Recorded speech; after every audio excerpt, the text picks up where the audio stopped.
پرچیاں مل رہی ہیں ان پہ فائرنگیں ہو رہی ہیں، بہت سے ایسے واقعات ابھی گزشتہ روز بھی ہوئے ہیں۔ تو بھتہ خوروں کے خلاف جو ہے یہ تاجر اور سرمایہ دار جو ہیں یہ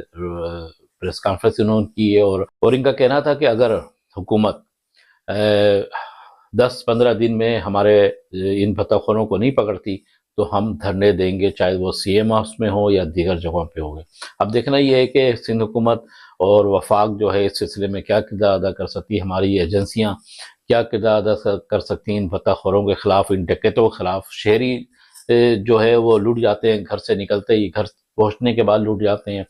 آپ کسی جگہ اکیلے کھڑے ہی نہیں ہو سکتے کہ یہ دہشت گرد آ جاتے ہوں کسی وقت، جو ہے یا تو آپ کو مار دیں گے یا آپ کو لوٹ لیں گے۔ یہ ایک بڑی تشویشناک جو ہے پریس کانفرنس تھی کہ کراچی جیسے شہر میں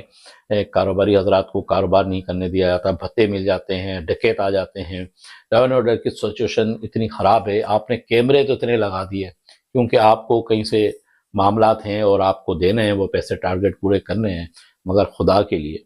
آپ شہریوں کی جان و مال کو تو تحفظ کو تو یقینی بنائیں۔ جو سرمایہ دار جو ایک دکان لگا کے اپنی پوری جمع پونجی سے ایک دکان لے کے بیٹھا اس کو تو محفوظ کریں، اس کو تو تحفظ دیں۔ ہمارے طالب علم بیچارے کس طریقے سے اپنی پڑھائی کر رہے ہیں، نوکریاں کرتے ہیں، پارٹ ٹائم جاب کرتے ہیں، ان کو لوٹ لیا جاتا ہے، ان کے موبائل لوٹ لیا جاتا ہے، کس طریقے سے وہ بیچارہ اپنے گھر کی کفالت کر رہا ہوتا ہے، مگر آپ کو تو پرواہ ہی نہیں ہے۔ آپ کو کیا پرواہ ہے؟ آپ کے بچے باہر ہیں، آپ کے بزنس چل رہا ہے، آپ کے پروٹوکول میں 12-14 گاڑیاں چلنی ہیں، گارڈز رکھے ہوئے ہیں، آپ کو تو پتہ ہی نہیں ہے نا کہ عام آدمی زندگی کیسے گزارتا ہے، مگر ایک عدالت اوپر بھی لگے گی۔ ناظرین کرام، لیاری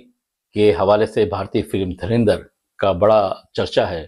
اور پیچھے ولاگ میں نے دھرندر کے حوالے سے تفصیل سے بات کی تھی۔ اب جو پیپلز پارٹی کی جو ساکھ متاثر ہوئی ہے،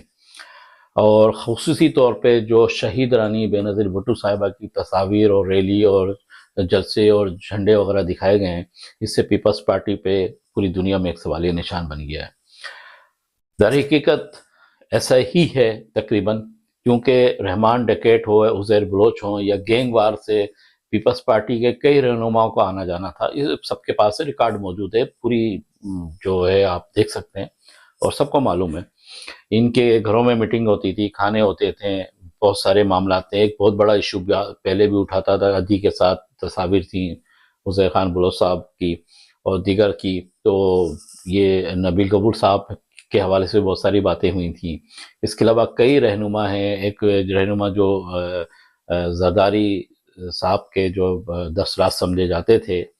ذوالفقار مرزا صاحب، ان کی تقاریر موجود ہیں سوشل میڈیا پہ۔ بہرحال ان لوگوں سے تعلق تو رہا ہے،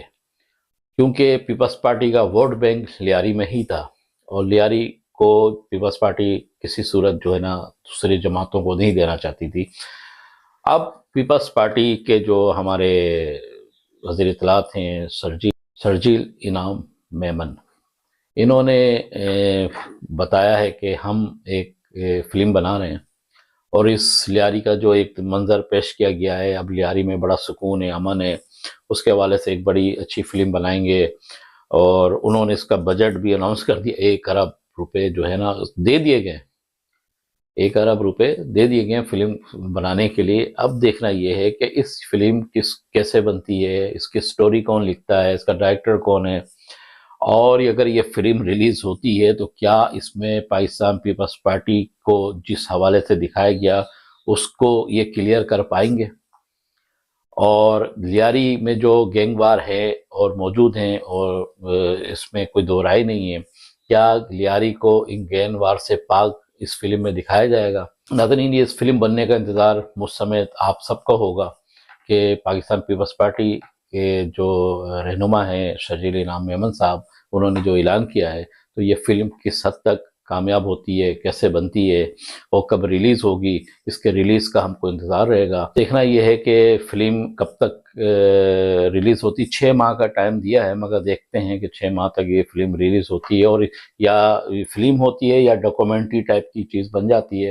اور یہ جو 1 ارب روپے جو مختص کیے گئے ہیں یہ من پسند افراد میں جاتے ہیں یا واقعی فلم پہ ہی لگتے ہیں، اور پاکستان کی ساکھ کو جو ہے بہتر کیا جا سکے، پاکستان کے حوالے سے جو اینٹی اس بھارتی فلم میں دکھایا گیا، کیونکہ بھارت نے ہمیشہ پاکستان کے اینٹی کام کیا ہے، پاکستان کے مخالف فلمیں بنائی ہیں، اس سے پہلے بھی کئی فلمیں آ چکی ہیں بھارت کی طرف سے، اور بھارت کا تو کام ہی ہے پاکستان کے حوالے سے جو ہے نا پروپیگنڈا کرنا اور دیگر معاملات کرنا۔